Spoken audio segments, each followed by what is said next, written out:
What happens when a country declares war on birds and loses? In 1932, Australia faced an unlikely enemy, thousands of emus invading farmlands. This is the strange true story of the Great Emu War, a military operation so bizarre it sounds like fiction. Soldiers armed with machine guns versus fast, flightless birds. Farmers desperate to protect their crops, politicians demanding action, and a feathered force that refused to back down. How did this happen? And why did it go so wrong? For 6 days in November, Australia's military fought an unconventional battle against nature itself. What began as a simple solution became a national embarrassment. This is more than just a funny historical footnote. It's a lesson about hubris, ecology, and how sometimes the underbird wins. Stay tuned to discover how feathers defeated firearms. Before we dive into this feathery fiasco, hit subscribe. Trust me, you'll want front row seats for history's most absurd showdown. After World War I, Western Australia promised farmland to veterans seeking new beginnings, but drought turned dreams into dust bowls by 1932. 20,000 emus migrated inland, seeking water and food. Their path cut straight through struggling wheat farms like feathered locusts. These flightless birds stood about 1.9 meters, 6.2 feet, tall, ran up to 50 kilometers per hour, 31 miles per hour, and ate crops relentlessly. Fences were damaged as the birds pushed through them in large groups. Farmers watched helplessly as months of labor vanished. One report claimed emus destroyed 300 acres of wheat in a single day. The government initially offered bounty payments and supplied ammunition to farmers, but these measures proved ineffective. Desperate farmers petitioned for military assistance as crop losses mounted. Emus adapted faster than solutions emerged. When farmers guarded fields by day, the birds raided at night. Their scattered groups outmaneuvered every human strategy. By harvest season, farmers faced total ruin.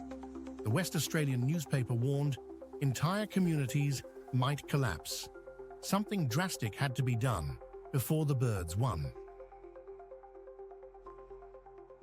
The Australian government answered farmers' pleas, deploying soldiers with Lewis machine guns. Major Meredith's team arrived in November 1932, ready for war. Their weapons were battle-tested, designed for trench warfare. But emus weren't enemy soldiers. They were fast, unpredictable, and everywhere at once. The Australian government answered farmers' pleas, deploying soldiers with Lewis machine guns. Major G.P.W. Meredith's team arrived in November 1932, ready for war. Reality proved messier. Emus scattered at the first gunshots, splitting into chaotic groups. Bullets mostly hit dirt, as birds outran the gunner's aim. Major Meredith reported early success, claiming 50 birds on day one. But veterans later admitted only about 12 were killed, with others escaping wounded into the bush. The army tried mobile tactics, mounting guns on trucks, but emus outpaced vehicles on rough terrain, turning pursuit into a dusty comedy. Gun jams became routine, as outback dust clogged mechanisms. Soldiers spent more time cleaning weapons than actually shooting at their feathered foes. Local newspapers mocked the operation. One headline read, "Emus laugh at machine guns." Public support dwindled as ammunition costs soared. After 6 days, the military withdrew. They'd used nearly 10,000 rounds for only about 50 to 100 confirmed kills. The emus remained, effectively winning this first engagement. The military returned days later, convinced they'd learned from mistakes. They split into mobile units, chasing emus across 300 miles. Soldiers tried shooting from moving vehicles, but bouncing trucks ruined aim. Emus zigzagged at 30 miles per hour, dodging bullets like feathered commandos. When ambushes failed, they tried poison bait. Emus suspiciously avoided the treated grain, proving smarter than expected. Nature fought back and won. Farmers grew desperate, forming hunting parties with clubs, but emus' thick feathers absorbed blows, leaving farmers exhausted and birds unharmed. The army claimed about 1 emu per 10 bullets fired, not 9 per 100. The cost comparison to farmers' wages is unverified. Emus adapted their migration routes, avoiding army hotspots. They developed sentry systems, with scouts warning flocks of approaching danger. By December 1932, the military withdrew after only a few weeks of operations. The final report focused on the ineffectiveness of the campaign rather than emu reproduction rates. Farmers did continue to combat emus through bounty systems and fencing, but there's no evidence of specific emu-proof fences being built as monuments. This calculation about ammunition requirements is unverified and likely incorrect.